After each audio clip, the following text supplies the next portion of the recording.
So I want to just answer a question that is posed a lot and people have a lot of thoughts on. And that is, what exactly is a conservative?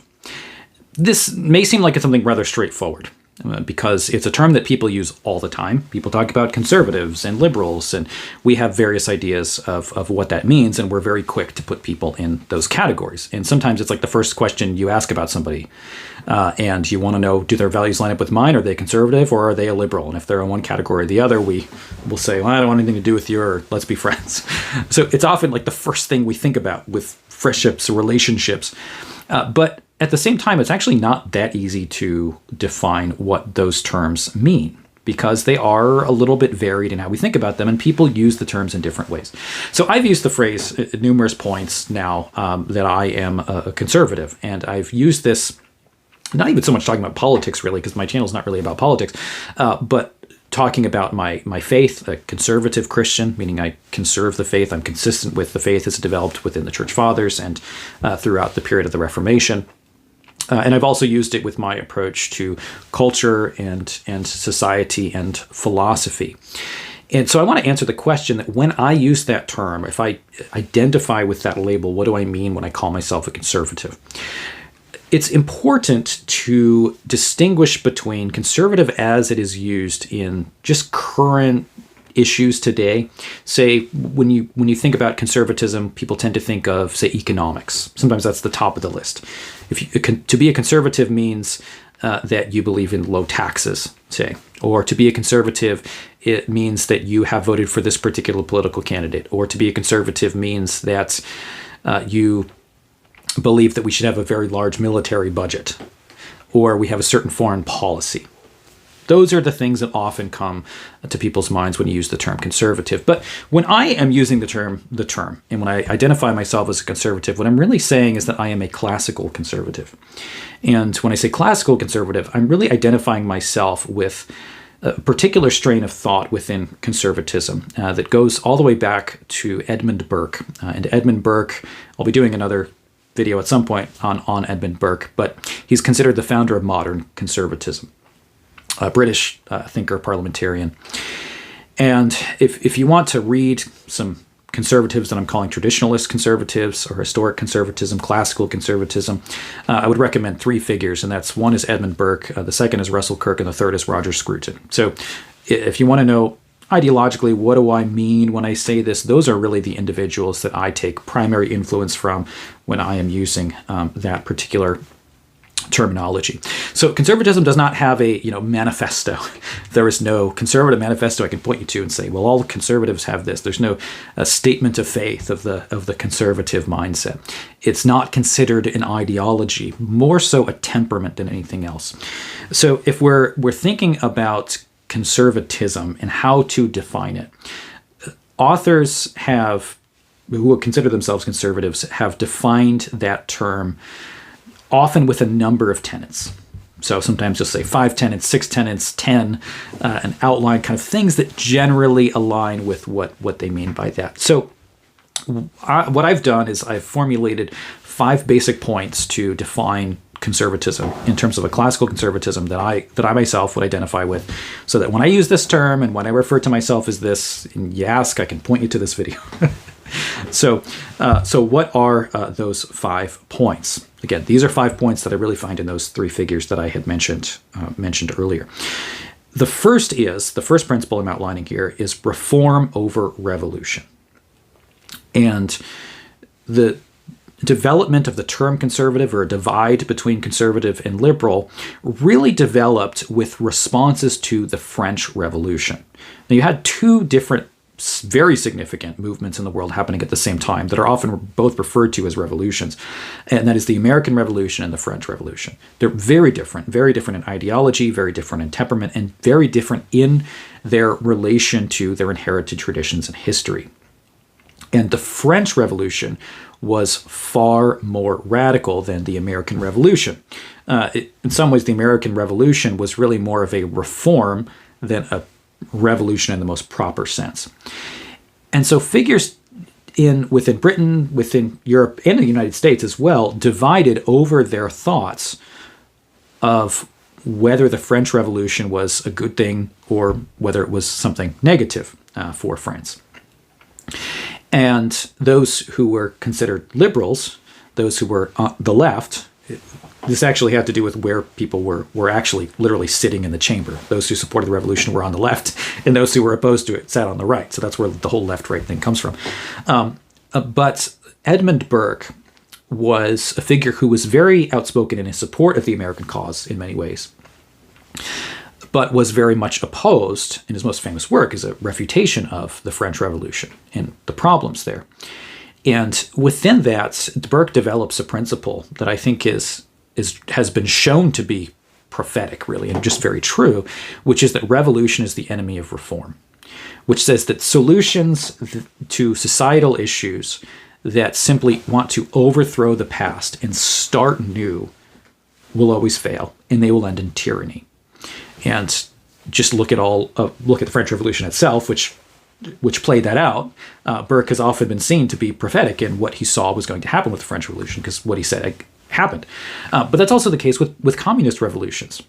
And so the conservative says any communist revolution doesn't mean that there is no real oppression. It doesn't mean that there is that there are not injustices happening. But any response to injustice which just says overthrow the past and start new, it's always going to end in tyranny. And it has every single time since. The second point is that the conservative recognizes the value of the inheritance of culture, customs, and institutions that they have received in their society. So we recognize tradition, we value tradition, we value institutions and inheritance. We recognize that when I enter into this world, I am entering into a community, and I'm entering into a family, I'm entering into a culture. And these things were formed apart from me, and I am now part of their inheritance. I am part of a larger history. I'm part of a larger body, culture, family. And that means that I don't view this world as one that I just come into as an isolated individual with some kind of blank slate and I make it the way I want to be, and that I can overthrow the past. Now, I can't do anything just by myself because I am part of these institutions. They're part of my identity, which is not solely within my inner feelings or isolated rationality. So the conservative will see culture as something that is good. That does not mean that is not correctable. Edmund Burke, if you read about his history and his positions on various issues, was a reformer. He was very opposed to slavery. He was very opposed to imperialism in India. He referred to it as tyranny, which is kind of a bold thing to say. And he was very much a reformer, but he recognized that we don't reform outside of our institutions or our history or our culture. We can reform things from within rather than overthrowing or seeing our inheritance as something that oppresses us, that we need to be these isolated, free individuals, and any kind of custom is holding me back and holding me down. And that's very much opposed to someone like a Thomas Paine and a lot of other Enlightenment thinkers. So Burke has been seen as kind of an anti-Enlightenment thinker, at least in some ways, though in other ways he's still consistent with some Enlightenment principles. The third point that I have here is the inevitability of hierarchy. And what I mean by the inevitability of hierarchy is not that it's just inevitable that people are going to oppress other people, so just allow that to stand. Or, as you see with Edmund Burke, he was very much opposed to slavery. So he didn't say, well, slavery is an ancient institution and people are just going to do it, so whatever, just kind of leave it alone. No, he saw it as a profound moral evil. So hierarchy in society is not to say that we need to allow abuses of power and dominance in society, or that those things should be the case. We should create systems of governments that have checks and balances on power, just like the American system of government does. Do we always do it correctly? No, but that is why those things are there, to stop kind of tyrannical power. However, we also have to recognize that people just work in certain vocations. People just order themselves in groups. People look for leaders. It's just what human beings do. I mean, this is a psychological and sociological reality, that there is no such thing as a pure egalitarian organization or society. Even if you don't have formal names of leaders, someone will step up and take the place of leadership. And you see this in, for example, churches that reject any notion of a bishop. Say churches that are, groups of churches, perhaps, that don't believe that there should be any oversight above the local pastor at all in any sense. What you tend to see in those churches is every single time pastors start to look to one pastor or two pastors or however many pastors as the more influential ones. Maybe they have the biggest churches, maybe they have the most wisdom, and people start to follow them. And they become a kind of de facto bishop. You're just not acknowledging that you have a bishop, but they're really serving in the same function nonetheless. It's just the recognition that hierarchies exist. People do exist within different social structures of society. And the goal of forcing some kind of total egalitarian equality is not possible because it's not human nature and it's not how we function. So again, this doesn't mean we don't fight against tyranny, but it's also a recognition that people are called to different things. Doesn't mean that the one who's in a political position of authority is somehow better than the one who's not, but we do need those structures. It's how we're organized. It's just how we live. The fourth point of conservatism that I'm outlining here is a belief in a universal human nature. And this is something you see with a lot of ideologies moving into the Enlightenment and past the Enlightenment. A lot of modern philosophy rejects a universal human nature. There is an argument that human nature is something that is defined perhaps just by social structures. So in a radical historicist approach, say, human nature changes depending on what era of society that we are living in. Or human nature perhaps is defined by relations of power, or human nature is defined by your place in society or your relationships. But the point is, within those more progressive ideologies, there is no universal human nature as such. There is no universal human essence. And a conservative believes that there actually is such a thing as a human nature. And so here we have the roots of an understanding of human nature that is at least as old as Plato and Aristotle, and really goes back to the beginnings of the Old Testament, actually, that there is a human nature. There is a thing that is created. There are certain things that humans do and are that are not just constituted by society itself. And that means that we have to take those things into account as we are thinking about how a society is going to be structured. That we cannot just, overthrow what is true of humanity. We cannot just overthrow what is true of our nature because that's part of our constitution. And also, along with a universal human nature, conservatives believe in some kind of universal law, or what we usually refer to as a natural law. That there is a belief in a transcendent and unchanging law. There actually are moral values. Those moral values are ones that are true for all time. And society, if it is going to function properly, must align itself as best as possible to those transcendent natural laws, rather than deciding to create its own systems of morality based on whatever a particular philosopher is saying at that point in time. Say. And the fifth point that I have here is realism. And what I mean by realism, not just metaphysical realism, though that would be true as well, but what I'm saying here is a rejection of utopianism. Realism in terms of a recognition that we are not dealing in the realm of the abstract when we're talking about how a culture or society functions. If you're talking about laws that should take place in a particular society, we need to deal with the situation of actually where we are, what's actually going to make a difference. And this principle is very clear in Edmund Burke, who spoke very strongly against a lot of Enlightenment thinkers who largely framed their perspective on politics within the realm of the metaphysical or abstract.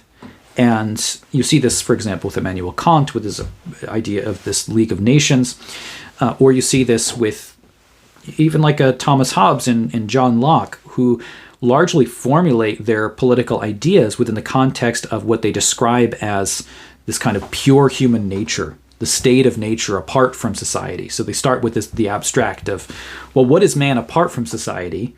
And then if we understand man as such apart from society, how can we then make laws or understand society in a way that makes sense? But for Burke, you're just speaking in the abstract. You're not talking about a reality. There is no man in the abstract. There is no human being who exists without society in some pure state of nature that you can, analyze and pick apart and try to figure out what's the ideal society.